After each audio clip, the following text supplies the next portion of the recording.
Cool. Next up, we have Peter Riva talking about sqlotus. I'm giving us a preview. This is what will be the backend of sqlotus, which maybe Riva, you can provide a bit more context on, but also I recommend reading the proposal for it because it's really good. Hey, Riva, go off. Yes, let me see if my screen share shares. Everybody can see a terminal, right? Yep. Perfect. Okay, cool. So this journey actually started like way back in December when I needed some sort of very up-to-date, essentially real-time Sentinel, so to speak. And we didn't have this at the time, so I started digging into things, and this is a combination of about like 1 month of work, spread out over time. So I will just walk through what you see on the screen, and it will become obvious like what this is all about a little later. So what you see right now is a Lotus daemon actually running. It is synced to chain. It's like 55298. If you go to Fieldfax, you can see that it is all.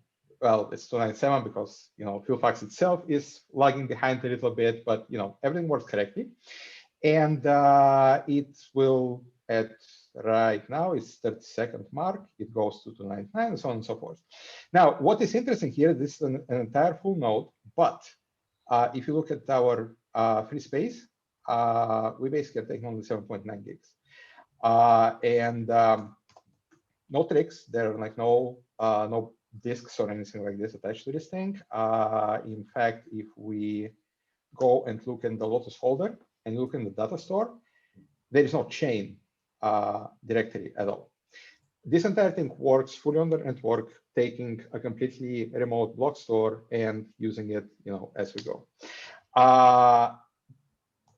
One of the advantages of not having Badger in store, this is a full node that that takes like no amount of RAM at all. It just sits there and runs and does its thing. And on the server side, to which I just switched, we have basically just Postgres running there, and it uses also essentially no memory at all. Now, may the demo gods be kind. What I have here on this box is another Lotus, which runs against the same database, but with its own state and everything. So it shares the entire block store with the one that is running here, that is, continues to operate. But it has been stopped quite some time ago. So we're now at 555.302, and I shut it down like at 214. So I'm going to boot it back up, and it's going to start working.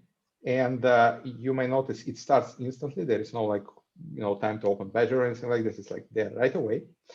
And right now it starts from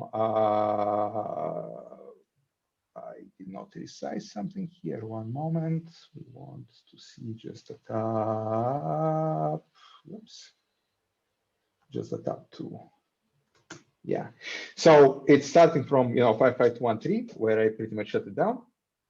And what we're going to do is, while it's been down, the other node has been constantly populating the block store. So we're just going to jump forward without having to do anything else. And let's see if this works. Let's see, Fieldfax, where are we now? Let's take these two guys. So ideally, if I do this, and if I do this, it should, and it just took it. So we're now 4 blocks away from being synced. And if we do this in about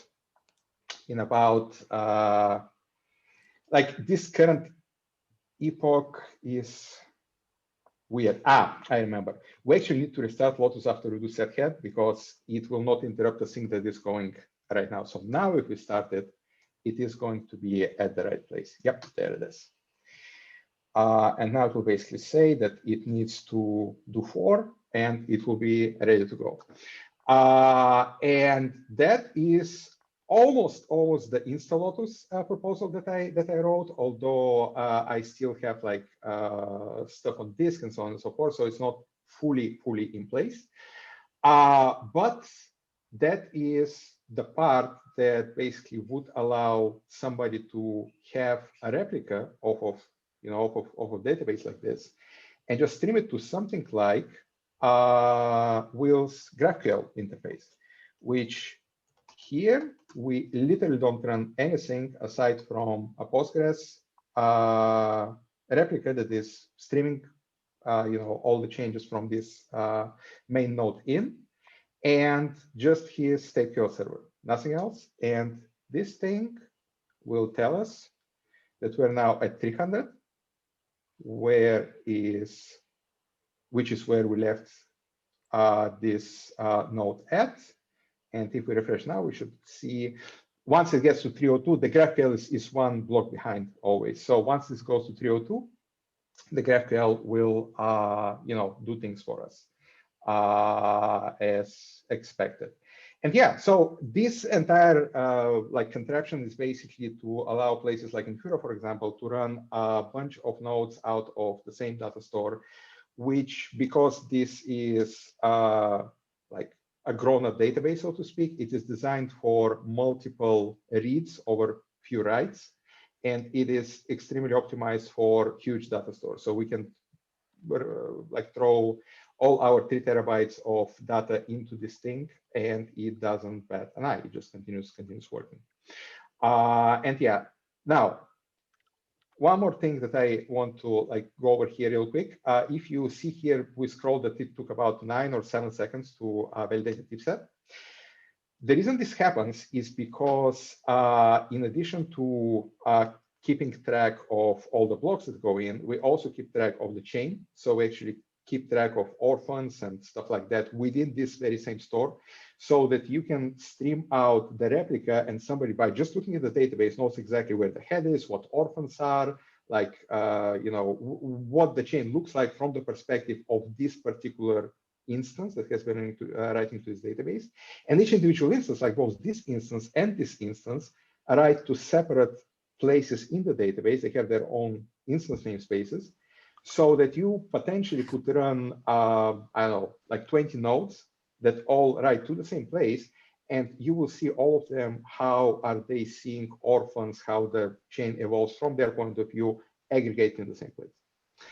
And the other thing that we do here is that every individual block that is written to this block store is actually parsed on the fly, and its entire ancestry is being recorded in the database as well. So you can actually do graph walks through the chain or through individual blocks or whatever within Postgres with just recursive queries and nothing else. And this actually has implications also, like if we decide to reuse this for something like IPFS, there is a way to retrofit this for garbage collection, because then you have a reverse index of I'm a block and who actually is mentioning me. And if nobody is mentioning me, I'm just going to delete myself. And then you do the scan again, and you basically go level down or level down or level down, at which point you basically will have garbage collected your entire store without any logs, without anything. And yeah, all of this is already on GitHub. I need to grab somebody from Lotus to basically figure out how to massage some of this stuff in. Will has already written a Visor front end for this, so that Tommy is trying to get Sentinel to run off of this up-to-date data store. And yeah, that's it. Any questions? I think questions in chat have already been answered. This is fantastic work. How many of our project partners are already aware of this? Because a few of them will like this, eh? Yeah, so very little actually. It wasn't clear until the very end that it's all going to work and perform correctly, but yeah, I mean, clearly it does. So yeah, we can start talking about how to productionalize it and stuff like that. Yeah, I think that'll be important to do. Yeah, lots of people will probably want it, and if it's working well, I think we have something great here. the PM team will probably be really interested in knowing about this as well, if they aren't already.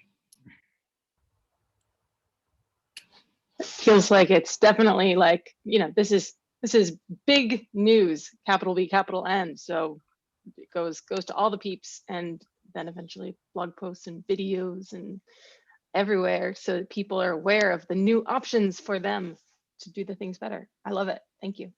Very cool. All right, last call for questions. I hope I didn't miss any. Just unmute and yell if you have any questions.